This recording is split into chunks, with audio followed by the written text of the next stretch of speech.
Hello students, आज मैं आप लोगों को बीकॉम सेम 4 का जो टैक्सेशन है उसमें चैप्टर नंबर 4 जो है डिडक्शंस एंड रिलीफ એટલે કે કપાતો અને રાહતો, उसमें मैं आज आप लोगों को सम नंबर 5 कराने वाली हूँ। तो यहाँ पे इस सम में आप लोगों को ऐसा बोला गया है कि compute the deductions available under sections 80G while calculating the taxable income of Shri Rahatgiri from the assessment year 2023-24। ठीक है, એટલે કે ગુજરાતીમાં આપેલું છે કે શ્રી રાહતગીરીની આવક આકારણી વર્ષ 2023-24ની કરપાત્ર આવકની ગણતરી करो અને कलम 80G मुजबनी મળવાપાત્ર કપાતો ગણો। ठीक है, तो यहाँ पे आप लोग को फर्स्ट दिया गया टोटल ग्रोस इनकम दी गई है, એટલે કે અહીં कुल ग्रोस आवक આપેલી છે। उसके बाद सेकेंड है यहाँ पे qualifying amount of deductions under section 80C। ठीक है, એટલે કે અહીં કપાતને પાત્ર રકમો આપેલું છે કલમ 80C હેઠળ। ठीक है, उसके बाद थर्ड यहाँ पे है donations given during the year, और उसमें ए करके है 2 पीएम नेशनल्स रिलीफ फंड, એટલે કે અહીં વર્ષ દરમિયાન આપેલું દાન છે એમાં અ કરીને આપેલું છે કે રાષ્ટ્રીય રાહત ફંડમાં દાન। उसके बाद यहाँ पे बी करके है 2 गुजरात यूनिवर्सिटी में है। उसके बाद सी है यहाँ पे 2 prime ministers drought relief fund. ठीक है, to the institutions approved by the government for the promotions of family planning 22,000 आप लोगों को दिया गया है। ठीक है, એટલે કે અહીં ગુજરાતીમાં આપેલું છે કે સરકારના માન્ય સંસ્થાને कुटुंब नियोजन प्रचार अर्थे दान आपेलू है 22,000। तो यहाँ पे आप लोगों को क्या करना है, तो अंडर सेक्शंस 80G में कौन कौन सा डिडक्शंस हम लोगों को मिलेगा वो फाइंड करना है। ठीक है, तो फर्स्ट यहाँ पे आप लोगों को क्या लिखना होगा, तो टोटल ग्रोस इनकम लिखना है। उसकी अमाउंट कितनी है 6,46,000।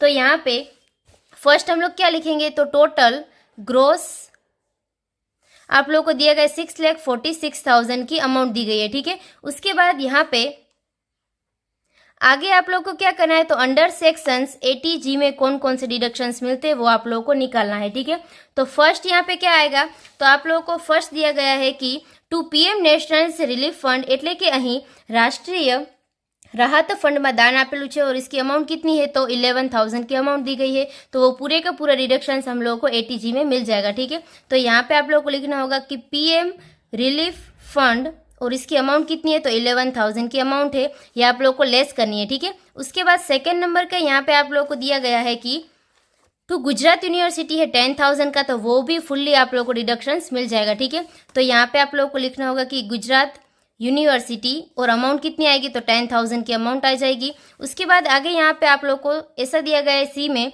2 prime minister drought relief fund. ठीक है, એટલે કે અહીં રાહત वडाप्रधान दुष्काळ राहत फंड में दान आपेलू है 20,000। ठीक है, तो इसमें आप लोगों को कितना रिलीफ यानी कि कितना डिडक्शंस मिलता है, तो सिर्फ और सिर्फ 50% ही मिलता है। ठीक है, तो यहाँ पे 20,000 की अमाउंट है, तो इसका 50% कितना हो जाएगा, तो 10,000 हो जाएगा।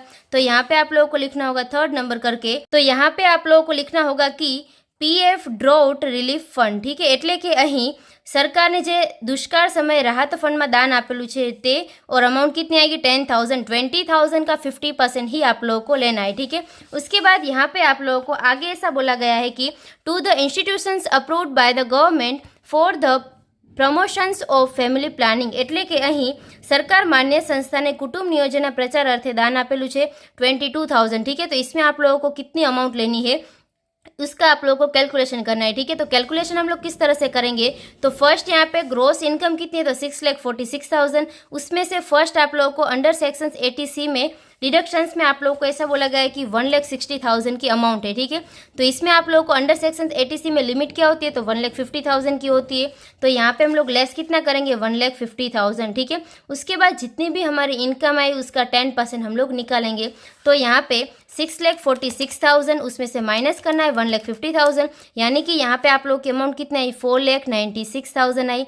अभी उसका 10% तक ही हम लोगों को यहाँ पे लिमिट तक क्या मिलता है, तो डिडक्शंस मिलेगा। ठीक है, तो लास्ट यहाँ पे हम लोग वी करके क्या लिखेंगे, तो इसका 10% कितना हो जाएगा, तो 49,600 हो जाएगा।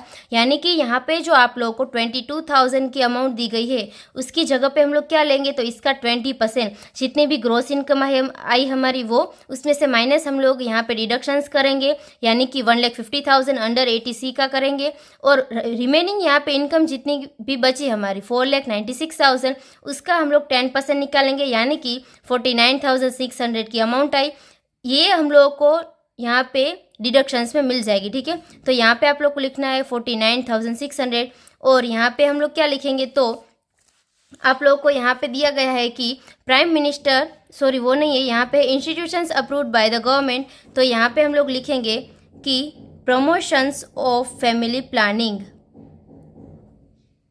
ठीक है। इस तरह से आप लोगों को यहाँ पे दिखाना है 49,600।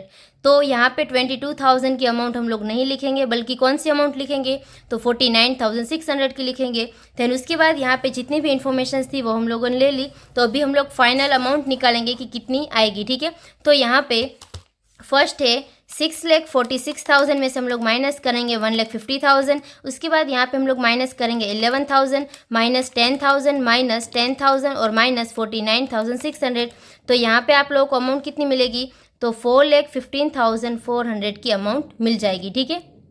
तो वो यहाँ पे क्या हो जाएगी, तो टोटल टैक्सेबल इनकम हो जाएगी, ठीक है। એટલે કે કુલ કરપાત્ર आवक થઈ જશે। यहाँ पे ये हम लोगों को क्या दिया था, तो ग्रोस इनकम ऑलरेडी दे दिया था, उसमें से हम लोगों ने डिडक्शंस माइनस किए, तो हम लोगों को टैक्सेबल इनकम मिल गई, ठीक है। तो जब भी आप लोगों को एग्जाम में इस टाइप का सम पूछा जाए तो इस तरह से आप लोगों को सॉल्व करना होगा। तो यहाँ पे ये जो सम नंबर 5 था वो कंप्लीट होता है।